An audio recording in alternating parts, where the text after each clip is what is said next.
മധുവിധുരാവുകളെ സുരഭിലയാമങ്ങളെ മടിയിലൊരാം കൂടി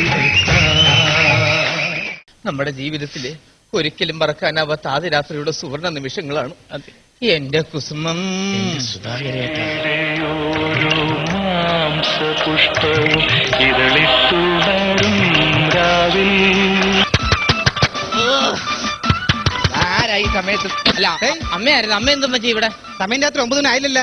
അതിനുമ്പേ കയറി കഥ അടച്ച. അല്ല പിന്നെ ഒരു അറിഞ്ഞുകൂടാത്ത പെണ്ണ് ഇവിടെ ഒറ്റയ്ക്ക് വന്നിരിക്കാൻ നേരത്തെ ഞാൻ പിന്നെ എന്തുവാ ചെയ്ത്? അറിഞ്ഞുകൂടാത്ത പെണ്ണ്, പരിചയമില്ലാത്ത പെണ്ണ്. ചെറുക്കന്റെ ഭാവം മത്തുഭാവം കണ്ട. എന്തുവാ? എന്റെ അച്ഛൻ മരിച്ചിട്ട് 10-15 വർഷമായി.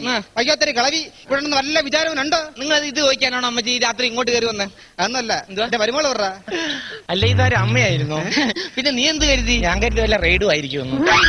എന്താ അമ്മയെ കണ്ടപ്പോ അങ്ങ് പേടിച്ചു പോയോ? ഞാൻ പേടിച്ചിട്ടൊന്നുമില്ല. ഈ തള്ള ഞാൻ എലിവേഷം കൊടുത്ത് കൊല്ലത്തേ ഉള്ളൂ. എന്താണ് തട്ടി തുറക്കാതെ അതാ വരുന്നു. ക്ലാസ് എടുക്കാൻ വന്നതാ. പ്രസന്റ് സാർ, നീ ഏത് കോളേജ് അധ്യാപകൻ? കോളേജ് അധ്യാപകനല്ല, ഞാൻ പാചകക്കാരൻ കുരുട്ട് വിജയം. പാല് കൊണ്ടുവന്ന ക്ലാസ് കൊണ്ടുപോകാൻ വന്നതാ. ചേടാ കുരുട്ട് വിജയ, നീ ഇരുട്ട് വാക്കിനോട് ഇങ്ങോട്ട് കയറി വരാൻ തോന്നിയല്ല. എടാ നിനക്കൊരു മര്യാദയില്ലടാ. ഈ സമയത്താണ് ഒരു മണിയറായി കയറി വരുന്നത്. മോളെ അതൊക്കെ ഞാൻ ഡീൽ ചെയ്ത് വിട്ടു. പുഷ്പവും ഇതളിട്ടുണരും. കഥ കട കഥ കട ഇറക്ക.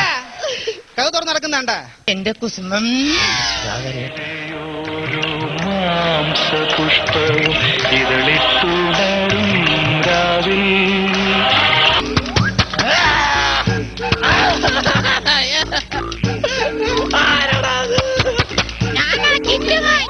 ടിന്റു മോനാണോ? എന്താ ടിന്റു മോനെ?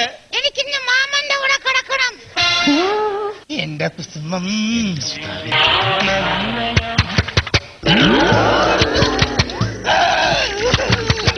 രണ്ടിലൊന്നടി വാളും കാണുന്നില്ലല്ലോ ദൈവമേ. ഞാനേ നിങ്ങളെ ബുദ്ധിമുട്ടിക്കാൻ വന്നതല്ലേ രാത്രി. യാത്ര പറയാൻ വേണ്ടിട്ട് വന്നത്. അയ്യോ അമ്മ യാത്ര പറയാൻ വന്നേതാ? ഞാൻ തറവാട്ടിലേക്ക് പോവാ. എന്നും ഓർമ്മിക്കാൻ പറ്റാവുന്ന ആദ്യ രാത്രിയുടെ സുവർണ നിമിഷങ്ങളാണ്. അതെ എന്റെ കുസുമം. സുധാകരേട്ടാ.